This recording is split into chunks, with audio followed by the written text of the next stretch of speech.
ମୁଁ ଆଜି ଟିଭି ମାଧ୍ୟମରେ ଜାଣିବାକୁ ପାଇଲି ଯେ ମୋତେ ଦଳରୁ ହେଉଛି ମାନେ ସସ୍ପେଣ୍ଡ କରାଯାଇଛି। ସସ୍ପେଣ୍ଡ କେଉଁଥିପାଇଁ କରାଗଲା, କ'ଣ ପାଇଁ କରାଗଲା ମୁଁ ଏ ବି ଜାଣିପାରିନି। କାହିଁକିନା ଦଳ ବିରୋଧୀ କାମ ମୁଁ ବର୍ତ୍ତମାନ ସୁଦ୍ଧା କିଛି କରିନାହିଁ। ମୋ ନିର୍ବାଚନ ମଣ୍ଡଳୀରେ କରିନାହିଁ, କି ଜିଲ୍ଲାରେ କରିନାହିଁ, କି ଓଡ଼ିଶାରେ କରିନାହିଁ। ମୁଁ ତ ହେଉଛି ଦଳର ବିରୁଦ୍ଧରେ କେଉଁଠି ଆଲୋଚନା କରିନି। ଏବେ ହେଉଛି ରିସେଣ୍ଟଲି 13 ତାରିଖ ଦିନ ଗୋଟେ ହେଉଛି ମିଟିଂ ହେଇଥିଲା କେଉଁଝରରେ। କେଉଁଝର ହେଉଛି ଜିଲ୍ଲାର ବିକାଶ ପାଇଁ ହେଉଛି ଆଉ କହିଥିଲେ ଯେ ବିକାଶ ହେଉଛି ମାନେ ହେଉଛି ଆଜ୍ଞା ବିକାଶ ଉପରେ କ'ଣ କହିବା ପାଇଁ ଚାହାନ୍ତି। ମୁଁ କହିଲି ଯେ ବର୍ତ୍ତମାନ ଯେଉଁ ମୁଖ୍ୟମନ୍ତ୍ରୀ ସେ ତାର ହେଉଛି ବିକାଶ ଧାରାକୁ ନେଇଛନ୍ତି। ଯଦି ଖାଲି ତ ହେଉଛି ମାନେ ଭିତ୍ତିପ୍ରସ୍ତର ସ୍ଥାପନ କରିଦେଲେ ହେଉଛି ହେଇଯିବନି।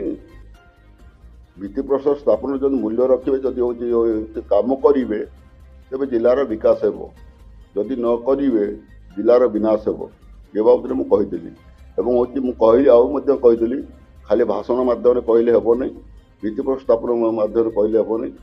ଯଦି କାମ କରିବେ ଆଗାମୀ ଦିନରେ ଜଣାପଡ଼ିବ।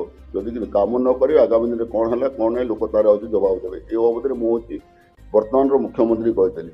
କିନ୍ତୁ ପୂର୍ବତନ ମୁଖ୍ୟମନ୍ତ୍ରୀ ଆମର ଦଳର ସଭାପତି ମାନ୍ୟବର ହେଉଛି ନବୀନ ପଟ୍ଟନାୟକଙ୍କ ବିରୁଦ୍ଧରେ ମୁଁ କିଛି କହିନାହିଁ, କି ତାଙ୍କ ନାଁ ବି ମୁଁ ନେଇନାହିଁ।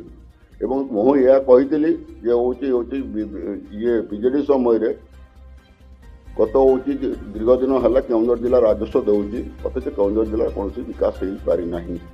ବିକାଶକୁ ସେମାନେ ଅବହେଳିତ କରିଛନ୍ତି। ଏହା ମୁଁ କହିଥିଲି।